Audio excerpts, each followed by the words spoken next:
साल 1966 ताशकंद समझौता और फिर प्रधानमंत्री लाल बहादुर शास्त्री की मृत्यु।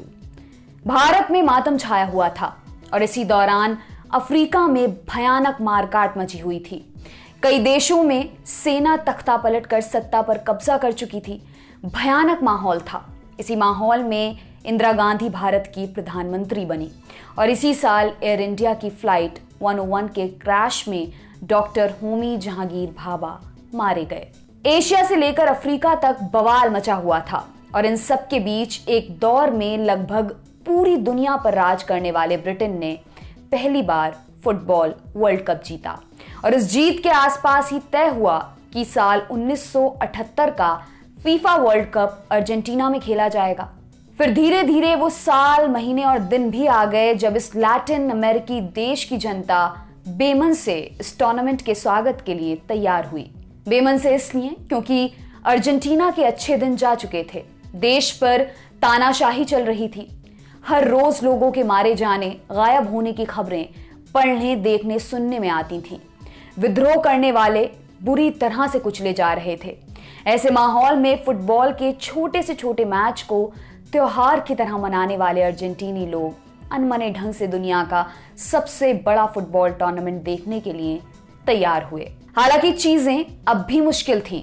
तमाम देश यहां आने को तैयार नहीं थे और इन देशों को लीड कर रहा था पिछले वर्ल्ड कप के फाइनल में हारा नीदरलैंड्स। लेकिन अर्जेंटीना के तानाशाह जनरल होर्हे रफाएल विडेला ने झूठे सच्चे वादे कर सभी देशों को वर्ल्ड कप खेलने के लिए राजी कर लिया। लेकिन अभी सबसे बड़ा धमाका होना बाकी था। वर्ल्ड कप शुरू होने से 2 साल पहले यानी 20 अगस्त 1976 को ऑर्गेनाइजिंग कमेटी के चेयरमैन रिटायर्ड जनरल ओमार अक्टिस की गोली मारकर हत्या कर दी गई। बताया जाता है कि वे टूर्नामेंट पर हो रहे खर्च के बेतहाशा बढ़ने के बारे में बात करने ही वाले थे, इसीलिए उन्हें चुप करा दिया गया। हेर विडेला ने किसी भी तरह का खून खराबा ना होने देने का वादा कर टूर्नामेंट शुरू करा लिया। विडेला इस टूर्नामेंट के जरिए अपने देश में राष्ट्रवादी गर्व भरना चाहते थे। अंदर से टूट रही अर्जेंटीना का ध्यान देश में फैली अव्यवस्था से हटाकर फुटबॉल पर लाना चाहते थे और वो सफल भी हुए। टूर्नामेंट शुरू हुआ और मेजबानों ने पहले राउंड के अपने पहले 2 मैच जीत लिए। इसके चलते आखिरी मैच हारने के बाद भी वह अगले राउंड में पहुंच गए। फिर आया दूसरा राउंड। पोलैंड को हराने के बाद अर्जेंटीना ने दूसरा मैच ब्राजील के साथ 0-0 से ड्रॉ खेल लिया। मेजबान सारा गणित अपने पक्ष में करने के लिए अपना हर मैच रात में खेलते आ रहे थे और उन्हें पता था कि फाइनल में पहुंचने के लिए उन्हें अपना आखिरी ग्रुप मैच हर हाल में 4-0 से जीतना था। और फिर जो हुआ उसने इस टूर्नामेंट को सबसे घटिया और विवादित वर्ल्ड कप बना दिया। इस मैच में अर्जेंटीना के सामने था पेरू और इसी मैच में दुनिया ने टूर्नामेंट शुरू होने से 10 दिन पहले ही हंगरी के मैनेजर द्वारा कही गई बात को सच होते हुए देखा।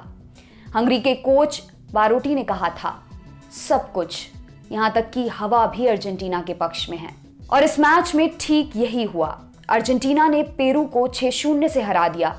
ग्रुप मैचों में स्कॉटलैंड और ईरान को पीटने के बाद नीदरलैंड्स को 0-0 पर रोकने वाली पेरू की टीम अर्जेंटीना के खिलाफ एकदम पस्त दिखी। रेफरी के कई फैसले सीधे तौर पर संदेह पैदा करने वाले रहे। पेरू के कोच ने बीच मैच में अपने बेस्ट प्लेयर को वापस बुला लिया और इन तमाम बातों ने लोगों के मन में संदेह पैदा कर दिया और ये संदेह बढ़ा कुछ दिन बाद हुए खुलासे से। खुलासा इस बात का कि मैच से ठीक पहले अर्जेंटीना के पूर्व secretary of state Henry Kissinger और अर्जेंटीना के तानाशाह जनरल विडेला ने एक प्री मैच परेड की थी। बहुत बड़े फुटबॉल फैन किसिंजर इस परेड में विडेला के साथ पेरू के ड्रेसिंग रूम तक गए थे। दावा था कि वहां विडेला ने पेरू के प्लेयर्स से कहा, ये टूर्नामेंट अर्जेंटीना के लिए बहुत महत्वपूर्ण है। साथ ही उन्होंने अपने भाषण में लैटिन अमेरिकी एकजुटता पर भी जोर दिया। अंदर खाने के दावे ये भी कहते हैं कि अर्जेंटीना के तानाशाह ने पेरू के तानाशाह से समझौता कर लिया था। ब्रिटिश मीडिया का कहना था कि समझौते में पेरू को भारी मात्रा में अनाज की सप्लाई और अर्जेंटीना सेंट्रल बैंक में मौजूद पेरू के अकाउंट्स को अनफ्रीज करने से लेकर पेरू के 13 बंदियों को आजाद करना भी शामिल था।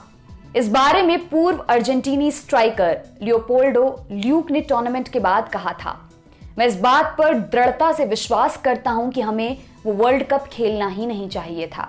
खैर ये सब तो बस बातें हैं, बातों का क्या। पेरू और अर्जेंटीना का मैच फिक्स होने का कोई सबूत नहीं है, लेकिन 25 जून 1978 को हुए फाइनल में जो कुछ भी हुआ वो सबने देखा। पहले तो अर्जेंटीना ने मैच के इजरायली रेफरी अब्राहम कीन को हटवाकर उनकी जगह इटालियन रेफरी को दिला दी। दावा था कि नीदरलैंड्स और इजराइल के बीच के ताल्लुकात को देखते हुए कीन का फाइनल में रेफरी होना निष्पक्षता के खिलाफ होगा। मजे की बात यह कि उस वक्त इटली और अर्जेंटीना में खूब छनती थी। इसके बाद फाइनल के दिन नीदरलैंड्स को लंबे घुमावदार रास्ते से स्टेडियम ले जाया गया और स्टेडियम के अंदर पहुंचने के बाद उन्हें पूरे 10 मिनट तक अर्जेंटीना की टीम का इंतजार करना पड़ा। इस दौरान 70,000 अर्जेंटीनी समर्थकों ने अपने शोर से नीदरलैंड्स के प्लेयर्स का हौसला गिराने में कोई भी कसर नहीं छोड़ी। और इसके बाद तो हद ही हो गई। अर्जेंटीना ने नीदरलैंड्स के कप्तान रेने वान दा केकॉफ की कलाई पर लगे प्लास्टर पर आपत्ति जताते हुए मैच खेलने से ही मना कर दिया। पूरे टूर्नामेंट इस प्लास्टर के साथ खेले केकॉफ और उनकी टीम की एक भी दलील नहीं मानी गई। इटालियन रेफरी सर्जियो गोनेला ने केकॉफ को उस प्लास्टर पर और बैंडेज बांध कर आने को कहा। फिर कहीं जाकर शुरू हुआ मैच क्या, ये ग्लैडिएटर्स की फाइट थी। दोनों टीमों के प्लेयर्स बॉल से ज्यादा एक दूसरे पर पिल रहे थे और इस युद्ध में अंततः जीत हुई अर्जेंटीना की। मारियो केम्पस ने 2 और बर्तोनी ने 1 गोल मार मेजबानों को 3-1 से जीत दिला दी। ट्रिविया, इस वर्ल्ड कप से पहले डेब्यू करने के बाद भी माराडोना को टीम में जगह नहीं मिली। इस बात से युवा माराडोना बहुत दिनों तक सदमे में रहे थे।